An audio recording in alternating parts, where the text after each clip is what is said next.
Hello and welcome to Get to Know Them podcast. This is a podcast in which I'm gonna talk with some of the world's highest performers in order to learn more about them. I'm your host, Cameron Shuligoy. I hope you enjoy. Okay, so who do we get to know today? Grace Thek. And who is Grace? What do you do?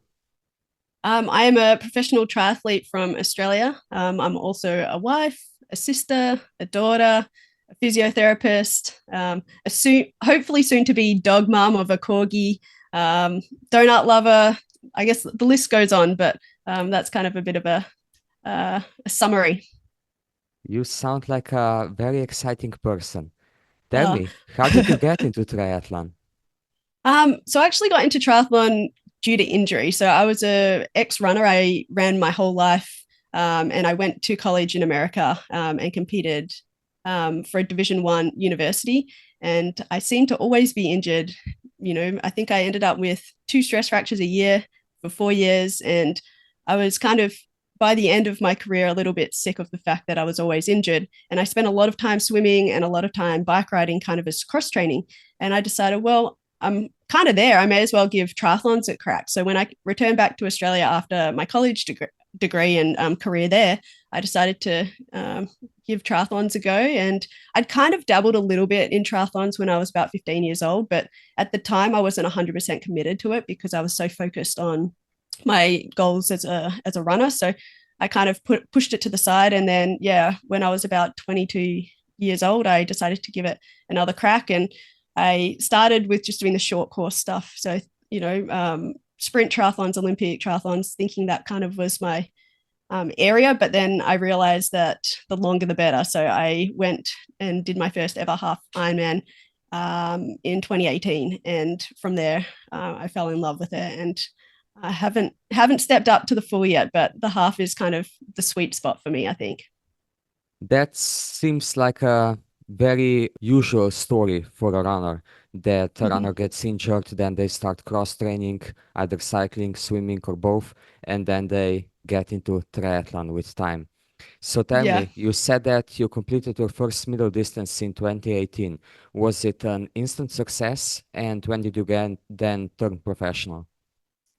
Well, actually, my first ever professional race was also my first ever 70.3 race. So I really just jumped right into it. I had competed a little bit in age group short course and done a couple of elite races in the short course scene. So somehow qualified to go professional. And um, I guess it I guess it was somewhat of an instant success. I ended up at the front of the race in my first ever 70.3 race, which was my first pro race. And I'm not sure, some people might remember it, but I was 6 minutes down when I got off the bike from the leader, and I was in second place. And I managed to run my way all the way up to first place. But then in the last meters of the race, I started sprinting because I was told that my competitor was very close to me. And I hadn't taken on any nutrition throughout the run, so that was a big lesson for me. And I ended up collapsing about 10 meters from the finishing line. There is a video of it, so you can Google it if you want to see it. And then I got up and looked behind, and she was right there. And then I again sprinted to the finishing line and collapsed about a meter from the finishing line and ended up in second place that day. So um, I know that some people might think of it that as not a success story, but given it was my first race doing a 70.3, I was over the moon to even finish the race. And I learned, some valuable lessons about nutrition that day. And yeah, it was kind of a successful start into the sport. And, obviously with sport, there are challenges that you face. But I think that first year, I came into the sport and I was really happy with where I was. And yeah, so that was kind of the start of it all. That's an amazing story. I actually read about this story, but I haven't seen the video yet, so I'm gonna have to check it out. I'll send it to you. I think Okay. it was a live stream from the finishing line, and I think it's a Spanish page that posted it. But yeah, I'll send it to you. Quite Okay. entertaining. I can laugh about it now, and even at the time, I wasn't that upset. Okay, that's nice to hear. And it's also nice to hear that you've been in triathlon for quite a long time now. So tell me, what is the thing that you like the most about triathlon, and which things do you dislike the most?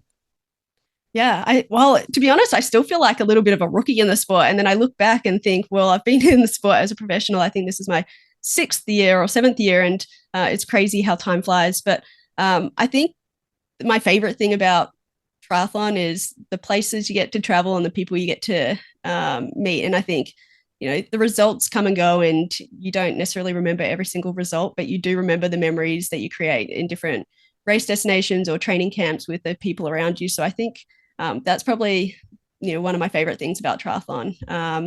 Obviously, I get to push myself and see where my limits are and try to push through that. And that's obviously, it's a privilege to have triathlon as a job and, doing something that I love every single day. As with any job, I think there are, negatives associated or things you don't like. And I think probably the biggest thing for me is that I'm traveling so often and I spend most of my year overseas. I have to spend time away from my family. And I think that, that's a sacrifice that I'm willing to make, and it's a choice that I make, but it is a hard choice because I love my family and I'm very close with my family. So it is hard to spend that time away from them. And I think that is probably one of the hardest things with the sport. Yes, I understand that. And you mentioned that you like the traveling and visiting all the cool places and such. So if you could choose one place in which you could stay and it's not at your hometown, which Mm-hmm. place would you choose? I've a very fond spot for Girona in Spain. I've done two training camps for 3 months, one in 2019 and one last year. And I'm actually heading back there on Tuesday next week to do another training block there. And I just love everything about it. In particular, the training around there on the bike is just unbelievable. And the Spanish people are just so kind and considerate, and you don't get the aggression and the abuse that you get, in Australia or in America, that I have personally found. So that's definitely a place that I love to return to. In terms of racing, I would love to race in Austria every single race if I could, because Austria is like the most beautiful place. And I've done two races there, and I'm actually heading back to do Zalmsee again this year. And it's just it's just a magical place. It's just beautiful. There's always a lake. There's always beautiful mountains. It's always green. And yeah, I think that would be my place to go back to race every time if I could. That's nice to hear because I'm from Slovenia, just on the other side of the border, and I can tell you that you're always welcome here. Oh, thank you. Yeah, I'm sure it's the same in Slovenia. I just have not been. So it's definitely a place I want to go to. It's on my bucket list. But I want to go everywhere. So yeah, maybe one day, because I'll make it over there. You I'll hit you definitely up. have to, yeah, you definitely have to come to Slovenia because it's been noted as one of the most beautiful countries to visit by multiple tourist organizations and such. So I think you would enjoy it here. Okay. I'd love to Uh, make it happen. yeah, you mentioned that you enjoy bike rides in Girona. So tell me, which are your favorite swim, bike, and run workouts, and which workouts do you hate the most? Oh, okay. Well, I think starting with the easiest, my favorite workouts would definitely be my long ride and my long run. Usually there's no intervals involved, and it's very joyful, going out, usually riding with friends or running with friends and getting to chat the whole way and maybe stopping off for a coffee on the long ride. So I think that they're definitely my favorite style of training sessions. I'm not sure that I hate any session because I know the value that it brings. There are some love hate sessions that I do, particularly a swim session I do where I don't get to warm up and I have to go straight into the session. That one's a good race preparation session, but yeah, when I see it on the program, it's always kind of a love hate feel about it. And in terms of running, I've always loved running, so I'm not sure that there's any session I hate doing. I'm not a great sprinter, so anything with fast intensity, I probably struggle a little bit. But I've been injured a lot, so anytime I get to run, I feel grateful that I get to run. So it doesn't really matter what session it is. I'm always grateful to be able to run injury free when I can. And um, bike sessions, yeah, probably short, sharp VO2 max style sessions aren't my favorite, but I know the value they bring to my training. So overall, I'm not sure if that really answers it, but I love the long training rides and runs, and probably the shorter stuff. Not a fan, but it's all part of the game. Yeah, exactly. And it's a nice answer. Yeah, thank you. Worries. Looking at your results list, you obviously had a lot of successes, I would say. But I want to know which has, in your opinion, been your biggest success so far, both in sport and in life in general. Um, I think that, well, that's a hard question because I feel like I've had a lot of success in my life and I'm grateful for that. And I think a lot of it comes from stepping outside of my comfort zones. So it all began with, being an 18-year-old, never having gone to America, and then taking a scholarship in America, and then coming to a land I've never been to, and meeting my husband, which I wouldn't have met if I didn't take that risk. And then I guess with the injuries I faced during my time, then I probably wouldn't have gotten into triathlon. So I think, and then obviously with my family being super supportive of me, I think that I'm just grateful for every opportunity I've seen and taken a hold of. And I'm not sure that there's one particular success. I think that it's accumulation of everything. It's an accumulation of, like, meeting my partner who I love, having a job in triathlon that I love, having a family that I love, and that who support me on my goals and dreams. And I think that, yeah, it's hard to pinpoint a specific general life success. In terms of sport, I think probably one of the best days of my life was winning the NCAA cross country championship title with my college teammates, which was probably one of the funnest days. And I think because I've always been in a somewhat individual team, I know it takes a team, individual sport. I know it takes a team to get there, but I think that winning the championship title as a team was such a great accomplishment. And I think most of that was because it was a team effort. It wasn't an individual effort. So I think from a sporting perspective, that was probably one of my greatest successes. Okay, that's an interesting answer. Thank you. Whereas, But if we go to the other side now, what do you think has been your biggest failure?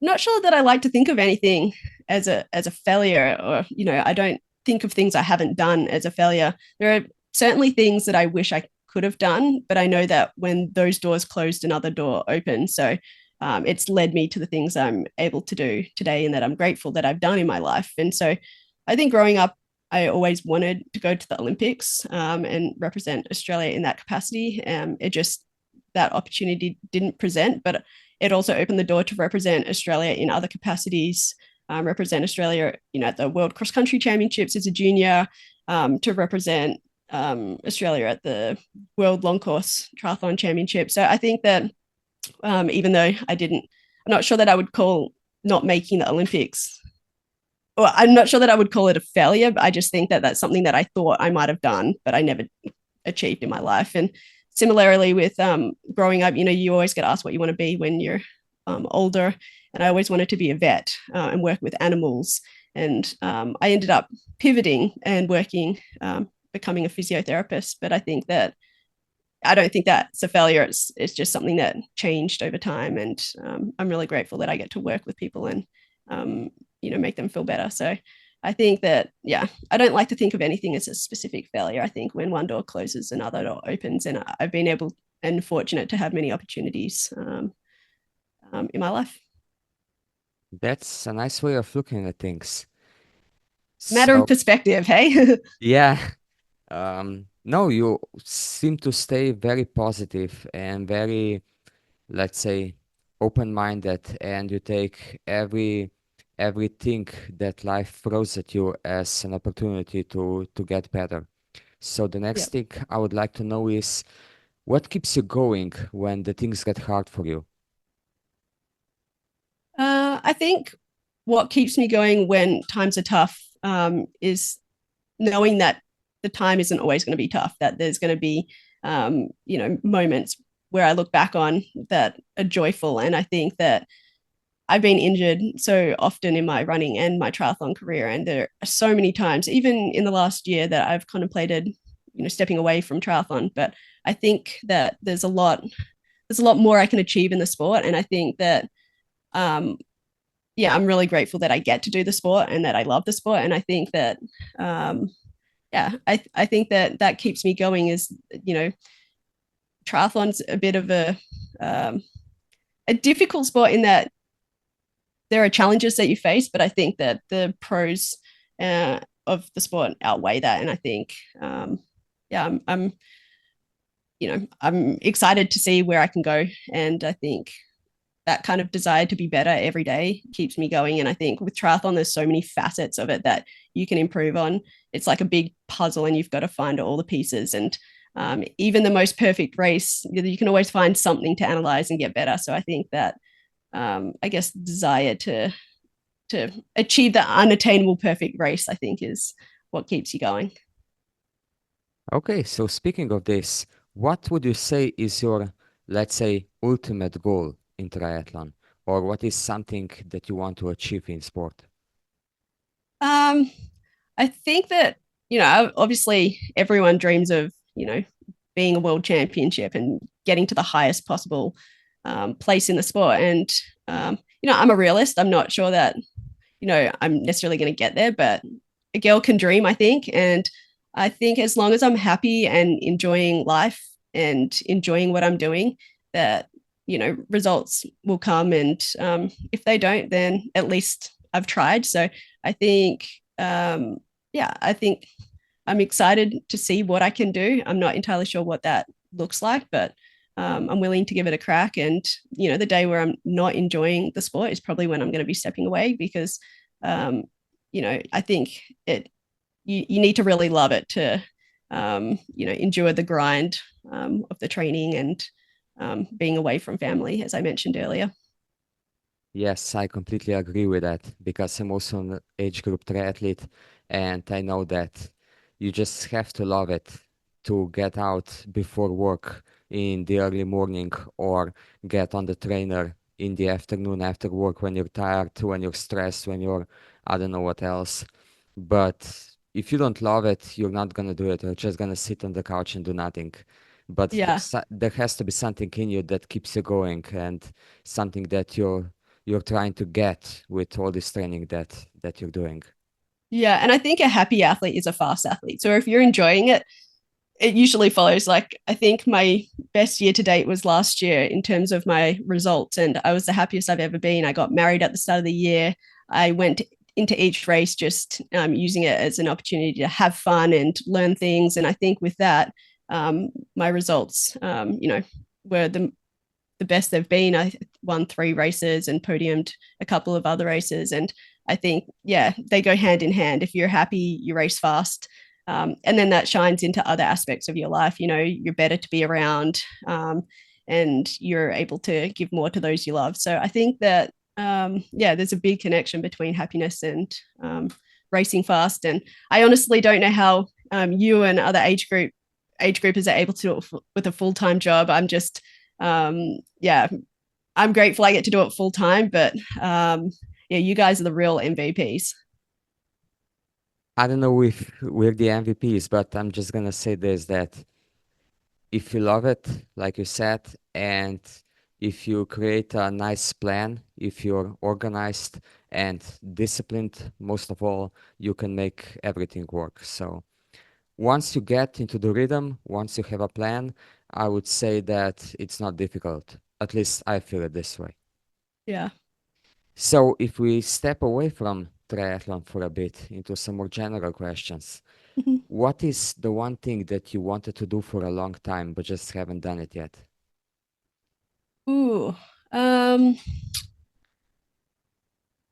it's a tricky one. I guess I'd like to travel more, but travel without a bike. I think that everywhere I've traveled, I'm fortunate to have been able to travel, but it's usually been for running or triathlon. And there are a lot of places I would like to travel that are for leisure, where I don't have to worry about taking a bike and the logistics of that. So I think, yeah, I've always wanted to travel more and see things. And I think as a triathlete at the moment, I'm a little bit restricted because either I only get a week off a year or so to go traveling, or if I do get a little bit longer, I usually have to continue training, and then that impacts where I go. Is there a pool? Is there good running facilities? So I think traveling without a bike and traveling to more places would be something I would like to do more of.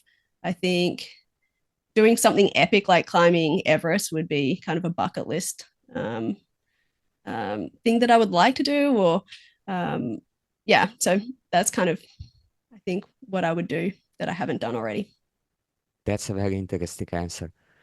Which song gets you pumped up or happy the most? Ooh. Well, at the moment, Sabrina Carpenter Espresso is at the top of my list. I think that this song changes depending on the phase or of my life, or what I've got coming up. But that's kind of my pump up song at the moment. When I play that on the way to the pool, it gets me going for the session. Okay. If you could only eat one meal until the rest of your life, which one would it be? Ooh. Well, I really like donuts, but I'm not sure that that's a meal. So I think I would go with breakfast burritos. I'm actually in LA at the moment, and the Mexican food here is great. And so breakfast burritos are probably at the top of my list at the moment. Okay, that's a nice choice. And what's your guilty pleasure? Probably donuts. I never really liked donuts until I came to America, and then I kind of fell in love with donuts. And yeah, that would probably be my guilty pleasure. But to be honest, I'm not sure that I like the phrase guilty pleasure because I usually eat them anyway, and not with any guilt. So everything in moderation. I'm kind of a sweet tooth, so I like chocolate, I like ice cream, I like cookies. So I'll always have something every day that's, I guess, gives me that little bit of sweet hit.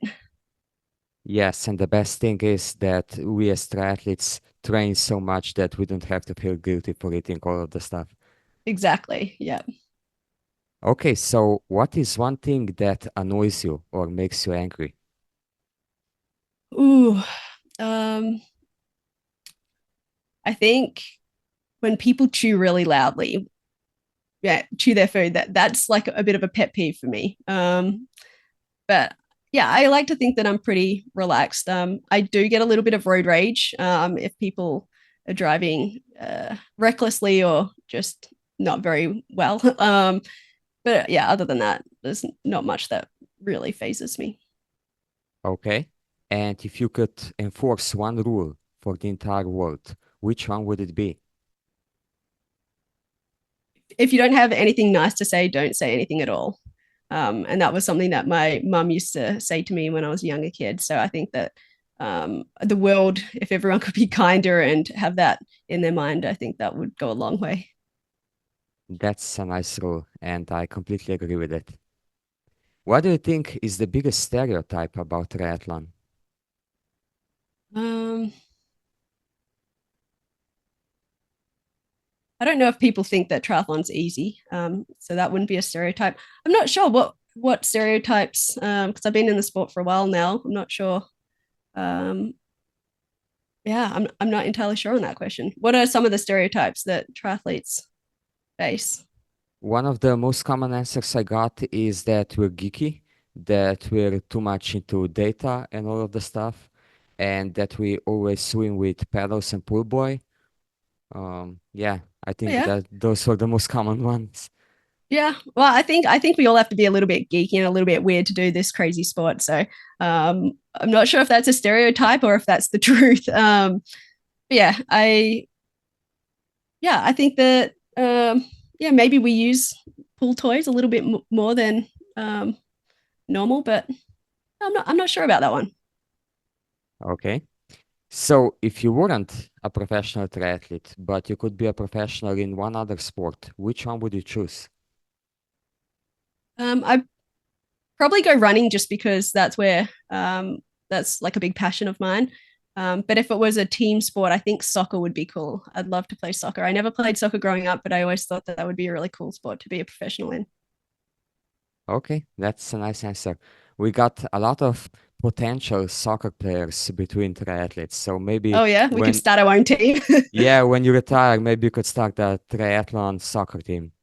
Yeah, I think we all have ambitions to do that, but I'm not sure that we have the coordination to do it. So I think it would be quite a comical and entertaining match to watch. Yeah, but like we were talking earlier, all it matters is that you're enjoying and having fun. So That that is would be true. cool. Yeah. Okay, so you said earlier that you're a physiotherapist. Do you still work or are you now a full-time professional triathlete? So I actually got my physiotherapy degree the same time I got my pro license, and for the first um, 3 years, I was working part time as a physio and working, I guess, part time as a triathlete. And so it wasn't until after COVID that I decided I was kind of um, I had a foot in each door, and I think if I really wanted to achieve my dreams with triathlon and give it a crack, I had to go full time into it. And so that's what I've done the last few years.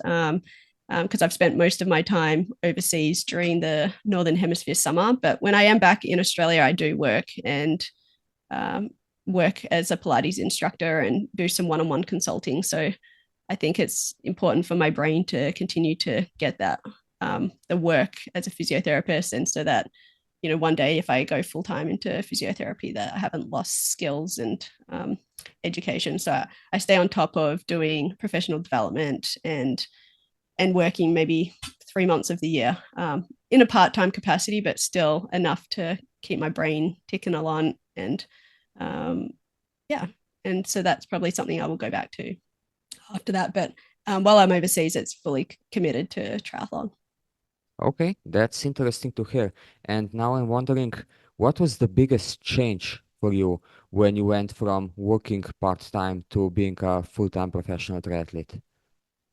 Yeah, so I don't actually think that the training load changed a whole lot, but it meant that I was able to recover more. So it meant more naps in the afternoon. And I think that that goes a long way because the quality of your sessions improves significantly just because you've been able to recover more. You get to sleep in, you get to um, go to bed early, and you don't have to have that stress of work in the back of your mind. Because I think that, you look at performance and you look at, stress as impacting recovery. And I think just the stress of work, not only the physicality of physiotherapy, but also the mental strain that any job can have, and how that can translate into poorer recovery. So I think that the training load didn't change. It was just that I was able to be more recovered and focus 100% of my attention on triathlon.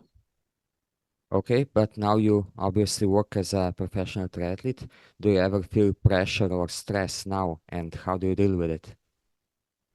Yeah, I think with any job there are some stresses. Towards the end of the year when you're kind of figuring out contracts and the financial security that you might have for the following year, I think that can be a stressful time. When you're injured, it can be a stressful time because you feel like you rely on the support of those around you, and you want to give your best. And when you can't, then there's that stress to get back into training and racing quickly. So I think there are stresses, but I think what I usually say to myself and to my husband is like, if this stress or this point of worry isn't going to affect you in a day, a week, a month, or a year, is there really any point, stressing over it as much as sometimes I do? So I think having that realities check about how it's actually going to impact the long term um, view is kind of, I guess, a good point to take, and consider that if it's not going to bother me tomorrow, there's really no point stressing about it today.